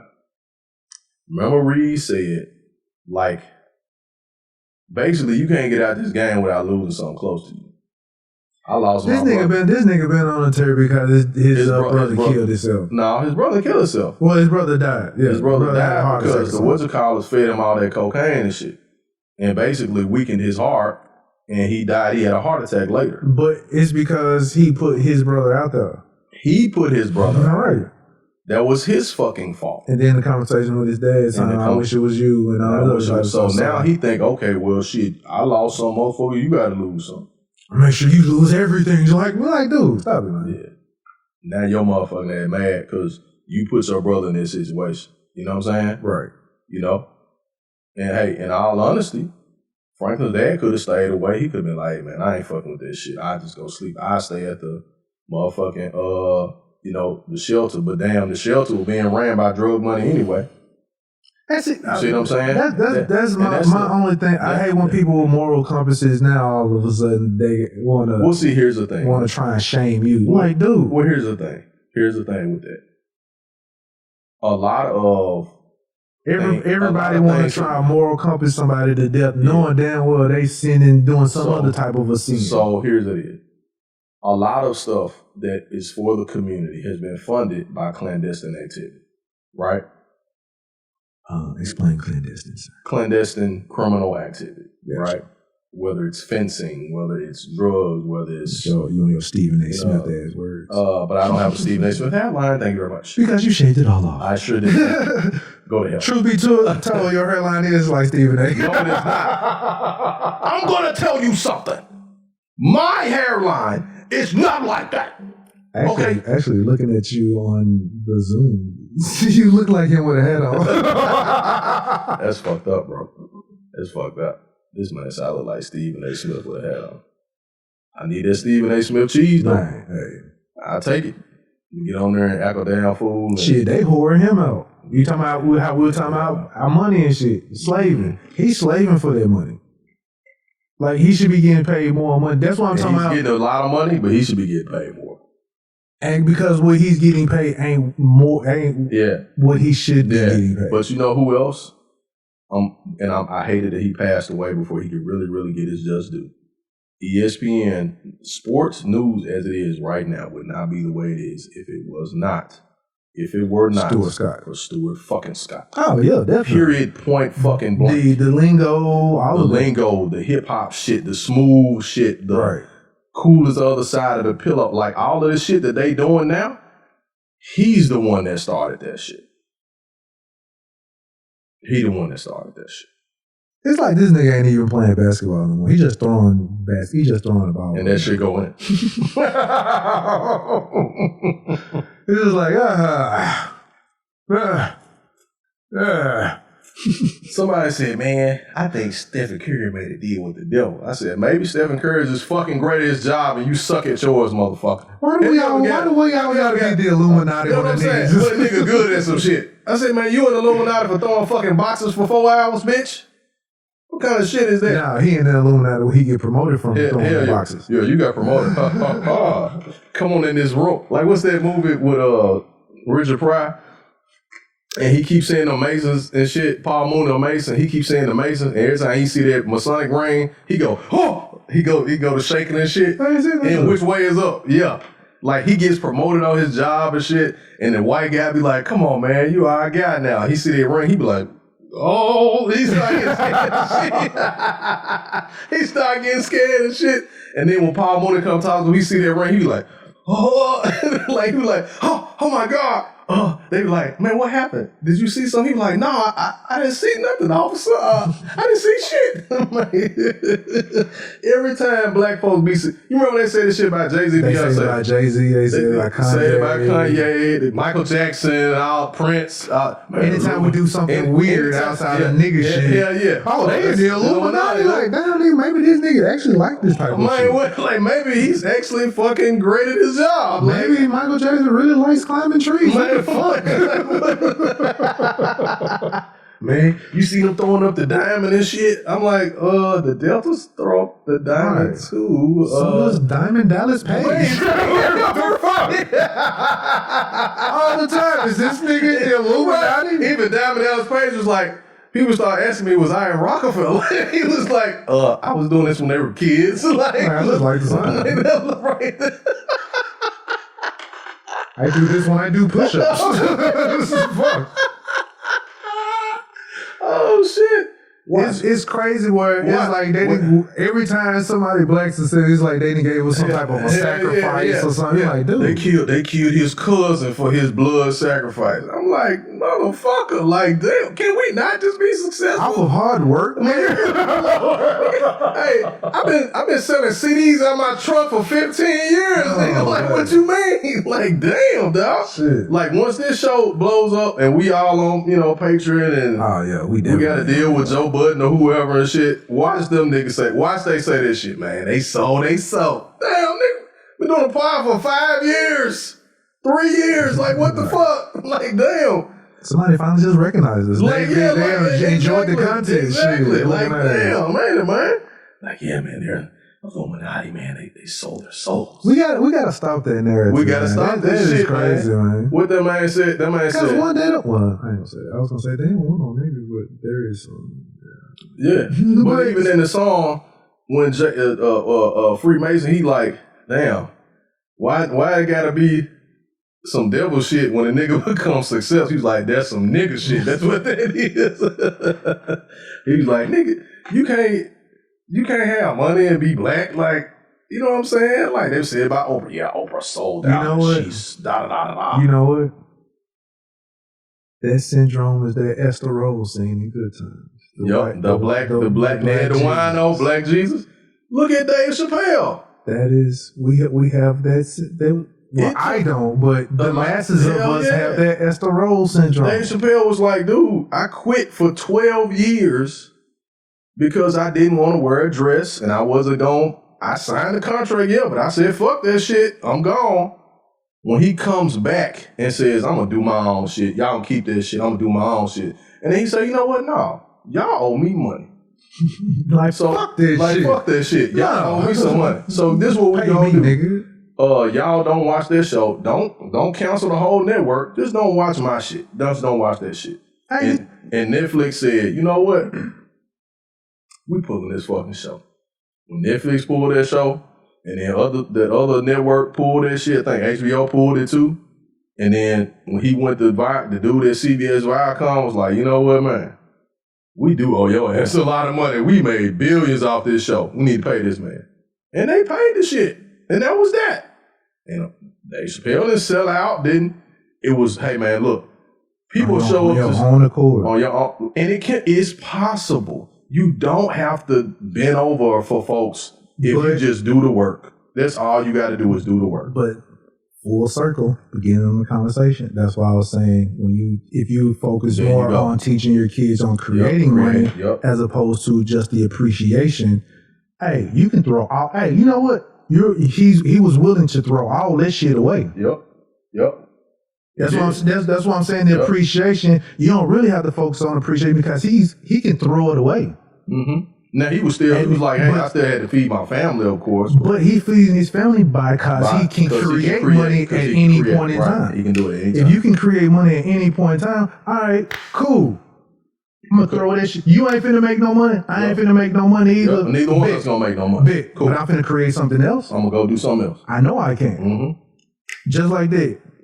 Millionaire all over again. Because somebody said, well, why don't you just do another show and call it something else? And he was like, yeah, I was thinking about doing that shit. He was like, nah, fuck that. They owe me. I don't owe them. They owe me. So check this out. Since y'all using my shit with my name on it, my logo and all this shit, go on and drop it off. So we'll sit here and we'll keep doing what we doing. And I'll keep doing what I'm doing because I'm okay. Like, I'm straight. I'm touring, I'm making money, my bills are paid, my kids and my wife are taken care of. So if y'all decide not to, I'm gonna keep on doing what I'm doing. But in the meantime, no, I'm gonna ask. Hey, well, I was making mention of the Ester Rolle syndrome. Did you know Ester Rolle was married to Oscar Robertson? I had no clue. You sent me that, I had no clue. I never knew that. I never knew that. And somebody told me she was bad back in the day. I was like, well, you know who else they said was bad, was fine as a motherfucker? Aunt Esther. She was like a boudoir dancer or some shit. No, they said she was bad. I can't see that. Like, they said she was bad. Like, she was like one of the... Okay, I can get Esther Rolle. She had the smooth... Her skin was very smooth. I can see that. But everything... Maybe it's how she wore her... That was when she was older and she was playing that character. When she was younger, I saw pictures of her when she was younger.